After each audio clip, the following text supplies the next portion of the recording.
Watch. Most swoon-worthy movie kisses of all time.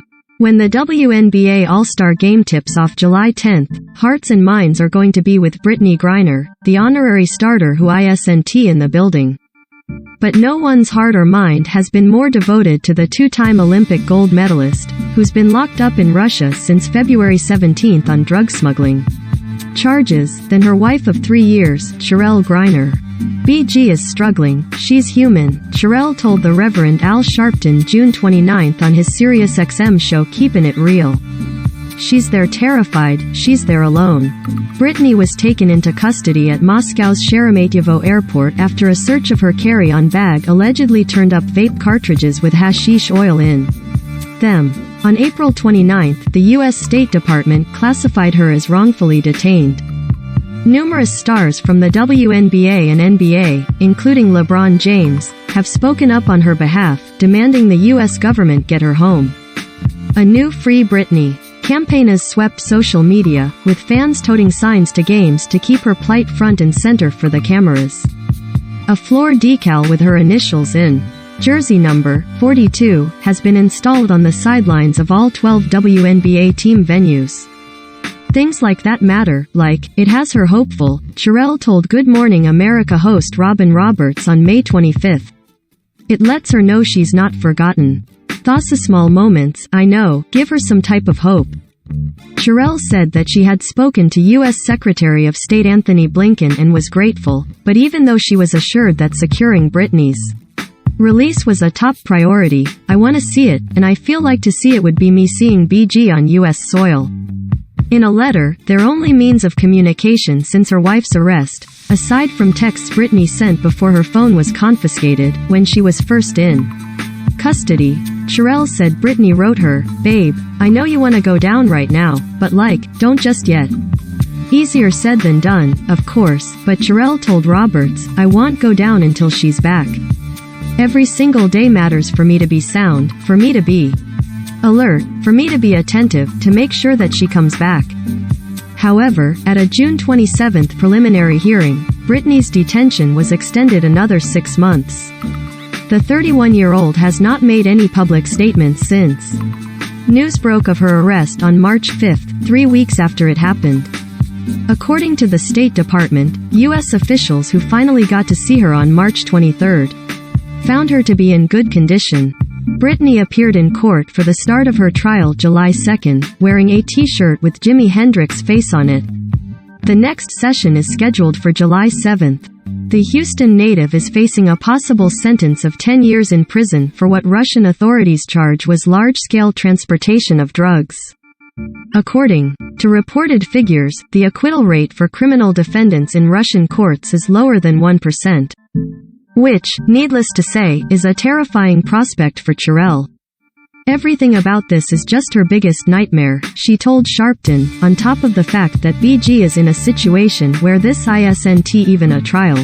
"Nothing about this is justice." They were supposed to talk for the first time on June 18, but Brittney's multiple attempts to reach someone at the American embassy in Moscow went unanswered.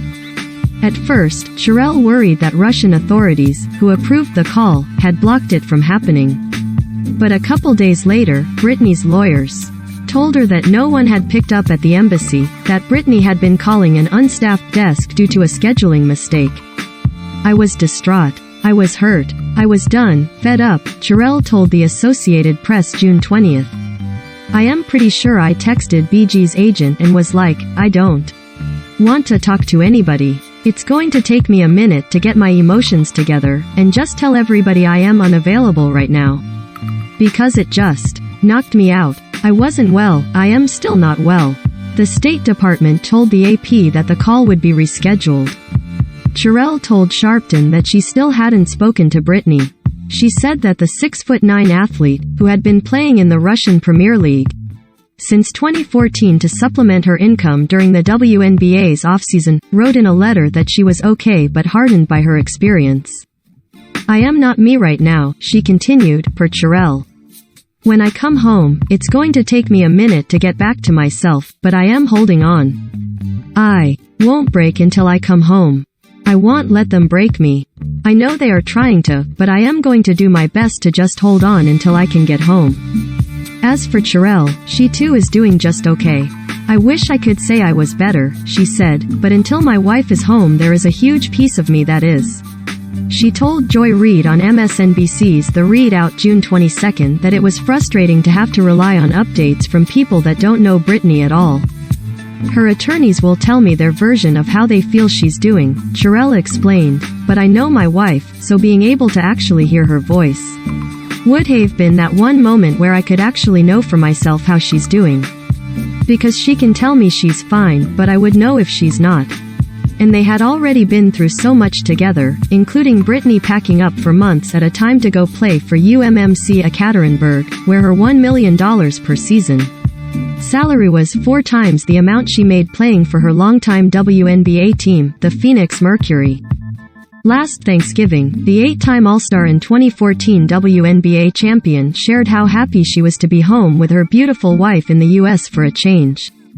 Writing on Instagram, "I wish I could spend every fucking second with her because she gives me a joy I can't find anywhere else." Up until her arrest, Brittney regularly telegraphed her love and appreciation for Cherelle, crediting the 30-year-old with showing her what it takes to really have a relationship that takes sacrifices, compassion, understanding, and communication. Though they didn't make it stick until their second go-round as a couple, they first dated when they were undergraduates at Baylor University in Waco, Texas, where Brittney played hoops for the Lady Bears. She was named National Player of the Year in 2012, capping off a championship-winning season in which they became the first Baylor basketball team, men's or women's, to go 40-0, and she subsequently went number 1 to the Mercury in the 2013 WNBA draft. "I will never forget the day I met you at Baylor in the sub area," Brittney wrote on June 18, 2020, to mark their second anniversary. "You tapped me on my shoulder and told me I took your milkshake, still up for debate lol, and I was immediately blown away at your beauty. You had no idea, but I knew you were the one for me.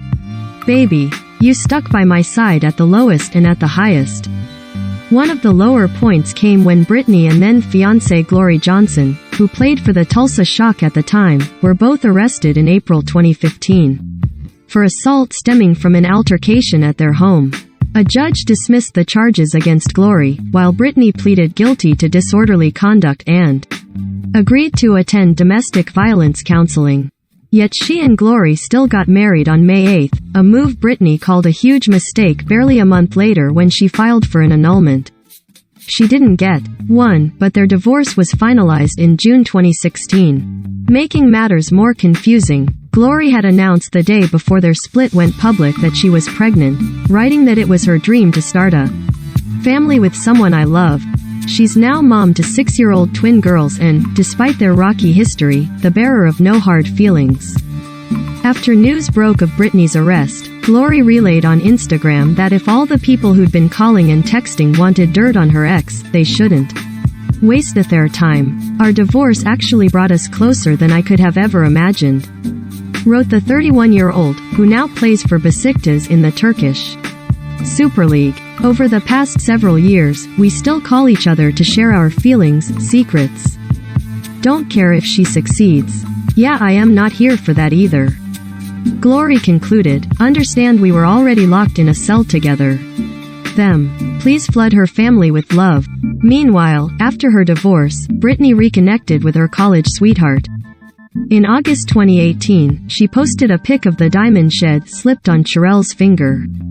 "I will never forget the first time I said I love you, and I will never forget when you said yes," she wrote. "My best friend, my lover, my partner in life. I love you. I am so lucky to have you in my life forever. You never gave up on me even when I gave up on myself. You have pulled me from the ashes and held me up when I couldn't stand. You really are my backbone and my spirit. That keeps me going." On her June 18, 2020, anniversary post, Cherelle wrote, "2 years with your last name and a decade of friendship. You are so much more than what meets the." Fast-forwarding to 2022, with Cherelle entering her final semester of law school at North Carolina Central University and the WNBA more popular than ever. They had nothing but high hopes for the year ahead. "What a way to start off the new year than to wake up next to you, baby," Brittney captioned a photo of Cherelle on January 1st. "It doesn't matter what happens in the world this year or any year, as long as I got you by my side I am ready. Happy New Year's everyone.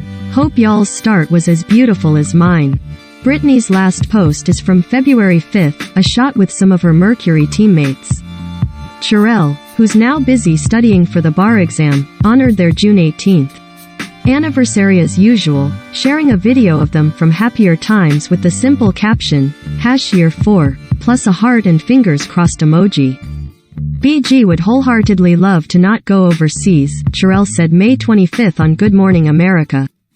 She has only had one Thanksgiving in the States in 9 years since she's been pro, and she misses all that stuff. Just because, she can't make enough money in the WNBA, to sustain her life.